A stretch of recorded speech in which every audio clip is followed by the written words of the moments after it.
बताना चाहूँगी, जब आपकी बेटी जज बनने वाली हो और वो खो जाए और परिवार की आस हो और सब लोगों की तमन्ना हो, तो आपके दिल पे क्या बीतेगी।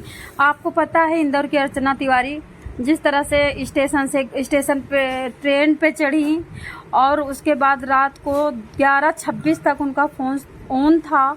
उसके बाद नर्मदापुरम एक स्टेशन आता है, वहाँ पे वो फ़ोन स्विच ऑफ हो गया है। तो जिस तरह से शंका जताते हैं बहुत सारे जैसे एक्सपर्ट हैं, तो वो मतलब अभी तक तो लाश मिली नहीं है। 9 दिन तक, अभी तक 10 दिन होने वाले हैं, अभी तक अर्चना की लाश का कोई सुराग तक नहीं लगा, एक कपड़ा तक नहीं मिला है। बताते हैं बहुत सारे एक्सपर्ट बताते हैं कि जब 10 बज के कुछ मिनट पे मामा से बात हुआ, इनकी मम्मी से बात हुई, तो अर्चना सही थी, बैठी थी अपने बर्थ पे, बता रही थी कि खिलौने ला रही हूँ, कपड़े ला रही हूँ, बच्चों के लिए मिठाई ला रही हूँ। लेकिन उसके बाद 11:26 पे फ़ोन स्विच ऑफ हो गया है जब कॉल डिटेल निकाली गई है। और जब 11:26 पे फ़ोन स्विच ऑफ हुआ है, तब ट्रेन पहुंच रही थी नर्मदापुरम नदी के पुल पे क्रॉस करते हुए। अब आप सोच सकते हो कि आपको देखो ये नर्मदा नदी है जो मैंने लगा रखी है, आप सर्च कर सकते हो गूगल पे, कितनी लहलहाती हरहराती कितनी चौड़ी नदी है नर्मदा, मतलब भयंकर नदी। वहीं पे फ़ोन स्विच ऑफ होना एक लॉजिक लगता है ना, कि फोन नर्मदापुरम पे जब पुल के ऊपर ट्रेन पहुंचती है तभी फोन स्विच ऑफ होता है। इसका मतलब है कि फोन तुरंत तो स्विच ऑफ नहीं हुआ, कोई हादसा हुआ। मान लो बाथरूम गई, टॉयलेट गई और दरवाजा खुला था और मतलब एक झोंका आता है, लहर आती है, लहर में वो गिर गई, या फिर इसके साथ कोई साजिश हुई, तो फोन तो हाथ में रहा होगा। जब फोन हाथ में था तो फोन भी नदी में गिर गया, 11:26 पे गिरी है। ये बात सुन करके एक्सपर्टों ने बताया है। फिलहाल नदी को 5 किलोमीटर तक खंगाला गया है, गोताखोरों को उसमें भेजा गया है, उसमें स्टीमर वगैरह चलाए गए हैं। नदी में कोई, नर्मदा नदी में अर्चना तिवारी का कोई अवशेष नहीं मिला है, लेकिन नदी बड़ी है।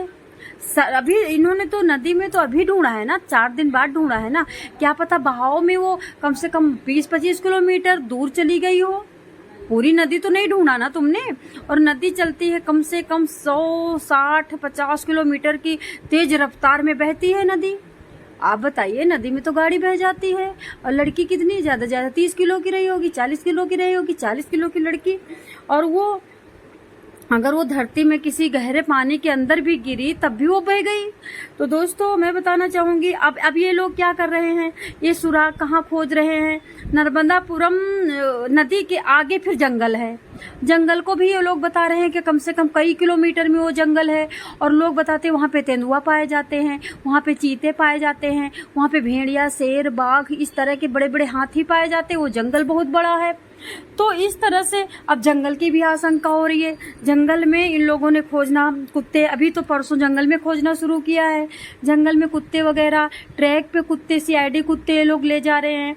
ये सारी बातें हो रही हैं। फिलहाल सिविल जज जो पढ़ाई कर रही थी गर्ल्स हॉस्टल में रह करके, जहाँ पे उस हॉस्टल में बहुत सारे IPS ऑफिसर और बहुत सारे जज, बहुत सारे इंजीनियर वहाँ रहते हैं, लड़कियाँ भी रहती हैं और वो पढ़ाई करते हैं, वहीं पे स्कूल है। तो उस तरह से बहुत बड़ी दुखद घटना है। मर जाती, लाश आ जाती, 13वीं-10वां हो जाता, एक संतुष्टि हो जाती, माँ को एक संतुष्टि हो जाती। अभी सब लोग बताते हैं कि माँ बाप तो ICU में चले गए हैं। एक भाई है, अभी भाई का फोटो मैं आपको दिखा देती हूँ। भाई है, भाई भी बहुत मतलब 90 तुले शब्दों में बोल रहा है, बहुत ही कम शब्दों में बोल रहा है, बोल ही नहीं रहा है। अब आप बताइए, आपके घर की गोरी चिट्टी 28 साल की जज बनने वाली लड़की, और एक बात बताऊं, जज बनने वाली हो चाहे ना हो, बस लड़की हो, तब भी माँ तो शांति नहीं धारण करेगी। क्या जज से ज्यादा थोड़ी मम्मी को प्यार होता है, मम्मी को तो अपने बच्चों से प्यार होता है। तो दोस्तों अर्चना तिवारी की क्या पता पुलिस ढूंढ नहीं रही। अच्छा एक बात और बताना चाहूंगी, कभी भी मिसिंग कंप्लेंट लिखाई जाती है तो ये पुलिस सर्च क्यों नहीं करती है? कम से कम 72 घंटे तो ये सर्च ही नहीं करती है। पहले तो 24 घंटे कहती थी कि 24 घंटे हम FIR नहीं लिखेंगे। अभी FIR लिखने के बाद ये 24 घंटे बाद फिर उसके बाद उसको उसके गांव में जाती है, उसके एरिया में जाती है, कुछ भी ढंग का काम ही नहीं करती यार। और जहाँ ढंग का काम करती वहाँ पे 3 दिन के अंदर रिजल्ट आ जाता है, वहाँ पे हम सैल्यूट भी करते हैं। लेकिन जहाँ काम नहीं करती, सच में बहुत घिनौना काम है पुलिस का यहाँ पे। अभी आपको मैं एक केस भिवाड़ी का आया है, मनीषा हत्याकांड, उसके बारे में अभी आपको बताऊंगी मैं कि उसके साथ किस तरह से दलित की बेटी के साथ पुलिस ने लापरवाही की। 72 घंटे तक उस लड़की को ढूंढा नहीं। उसके पापा अकेले, उसका पापा संजय कुमार ढूंढता रहा अपनी बेटी को। भाई जिसकी बेटी वो तो ढूंढेगा ना, पुलिस की बेटी तो नहीं है, पुलिस को तो कोई गम नहीं है। बताना चाहूंगी मम्मी को होश आता है तो मम्मी पूछती है अर्चना कहाँ है। इंदौर से कटनी जाते वक्त अर्चना तिवारी रहस्यमय तरीके से लापता हो जाती है। पुलिस कॉल डिटेल जब निकालती है, उस रूट की सारी थ्योरिकल पर जांच करती है तो पता चलता है कि 11:26 पे फोन स्विच ऑफ हुआ था। 11:26 पे वो ट्रेन जिस पे चढ़ी हुई थी वो वहीं पे जाती है जहां पे वो हाहाकार मचाई हुई नदी है। एमपी के कटनी जिले की रहने वाली अर्चना तिवारी पिछले 9 दिनों से लापता है। अर्चना इंदौर के एक गर्ल्स हॉस्टल में रहकर सिविल जज की तैयारी कर रही थी। परिवार के साथ रक्षाबंधन मनाने के लिए घर लौट रही थी।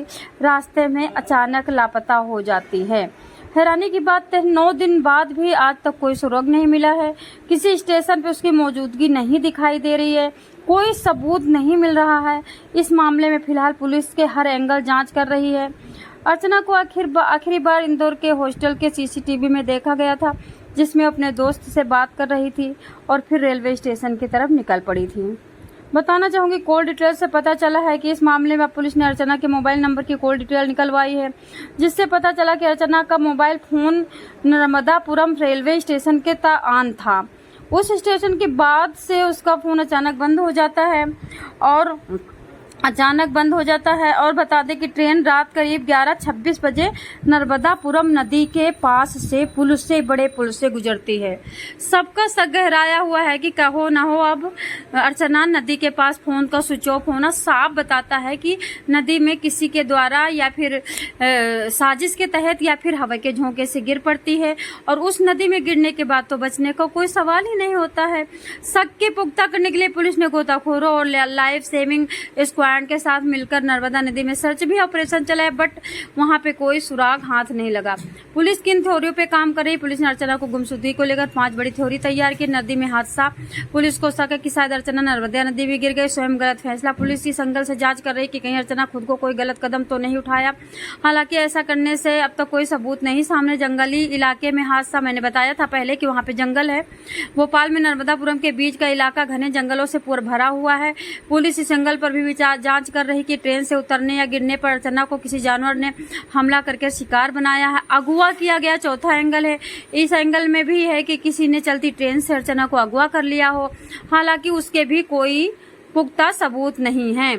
उसके साथ सफर कर रहे अन्य यात्रियों ने किसी भी तरह के शोर, अजीब हरकत या फिर कुछ नहीं जाना है, नहीं सुना है, तो ये भी कड़ी कोई काफी मजबूत नहीं है। दूसरा, इनका 5वां एंगल क्या है? अपनी मर्जी से गायब हो जाती है।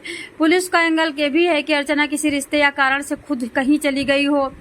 पुलिस ने जब अर्चना के कॉल डिटेल निकाल कर गहराई से जांच की तो उसमें किसी भी लड़के से बातचीत सामने नहीं आई है। यहाँ भी पुलिस बिल्कुल इस थ्योरी में भी फेल है। पिछले 9 दिनों से घर न लौटने पर अर्चना के घर वाले तो आपको बता ही दिया, मैंने पहले शुरू में ही बता दिया, उसी एंगल को मैंने स्टार्ट किया था। तो अभी आप लोग क्या कहेंगे? आप अर्चना के लिए दुआ करें कि जल्दी से जल्दी उनकी अगर बॉडी कहीं है तो मिल जाए, जिससे माँ बाप की थोड़ी सी तसल्ली हो जाए। थैंक यू, धन्यवाद।